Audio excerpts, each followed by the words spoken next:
mudabbilaha kadib waxaa maanta la bilaabay dhismaha guriga martida ee gobolka Nowdal waxaana qandaraaska dhismahan qaatay shirkadda dhismaha ee Miisaan Construction Company iyadoo maanta lagu arkay xarunta guriga martida ee dhismaha maanta laga bilaabay mas'uuliyiinta ugu sareysa gobolka Nowdal gaar ahaan gudoomiyaha gobolka iyo duqa degmada Boorama kuwaasoo goobjoog u ahaa bilowga dhismaha guriga martida ee gobolka Nowdal duqa degmada Boorama Saleebaan Xasan Xadi ayaa saxaafadda ugu warbixiyay dhismaha guriga martida iyo baahiyaha uu dabooli doono gurigan hadii la dhiso waxaan maanta halkan u joognaa dhagax dhigii xarunta martida ee dawladda gobolka Awdal halkan oo runtii ahayd dhul loogu talagalay martida ahna guri waqtigii Ingiriiska la dhisay kol hadii populationkii kordhay magaaladii korodhay dhinacba dhibaato kaga timiday oo waxa yimiday in dhulkii la soo ciriiriyay gurigu lahaa haddana maanta waxa alxamdulillah kol hadii aan wax ka sii hayno dhulka qaar kood baan waxba ka jirinba oo gebiga gobol wada qaatay laakiin hadii aan wax ka sii hayno bal inta taalo in la dhisayo marka baro saabku aan isla garanay waana runtii arina oo aad uga hawlgalay waana ku maasanyahay bartaaqo cusub gobolka ayna Cabdi Axmed Aayir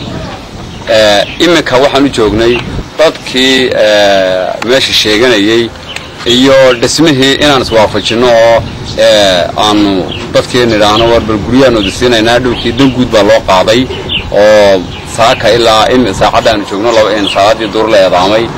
farsamo yaqaanadii iyo maamulkii degmadu aanu wada joogno sidaan xal uga gaari lahayn khilaafka soo kala dhex galay dadkii meesha waqtigii dawladda burburtay qabsaday iyo nidaamkan cusub ee imika yimid ee la doonayo dhulkii dawladda dhamaantiin gacanta dawladda dib loogu soo qodiyo lana dhamaystiro taas oo aan doonayna hadii la guriyaha la dhisayo ay maalgelinaysa hay'adda UN Habitat in dhammaan dadka guriyaha dawladda ku jira laga saaro si ay dawladdu ugu madax banaanto guriyaha runtii oo ay u galaan guriyaha cusub ee la dhisayo taasi waa qorsho cad oo aanu qorsheega wadnaha hadii la yiraahdo ana jecelnahay runtii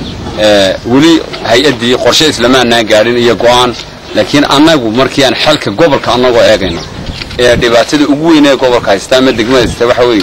guriyihii dawladda total waa lagu wada jiraa dawladii meel ay ku shaqaysaa ma jirto xafiisyadoodii baa xaafadaha marka waxaan ugu talagalnay dadkaasi inay ka mid noqdaan markay ugu yartahay 50% inay noqdaan dadka la siinayo guryaha la dhisi doona hadii la yiraahdo aad iyo aadna wada maasantiin qof kasta oo guri dawladeed ku jiray ama dhul banaan oo dawladdu leedahay haystay war ha ku talagalo in loo soo socdo si kastaba dhismaha guriga martida ee gobolka Nowdal waxa uu noqon doonaa mid dabooli doona baahiyo fara badan oo dhanka maamulka gobolka Nowdal ka haystay halkii ay ku soori lahaayeen isla markaana ay ku soo dhaweyn lahaayeen martida kala duwan gaar ahaan mas'uuliyiinta xukuumadda Soomaaliland ee socdaalada kala duwan ku timaada gobolka Nowdal Cabdi Fataax Axmed magaalada Boorama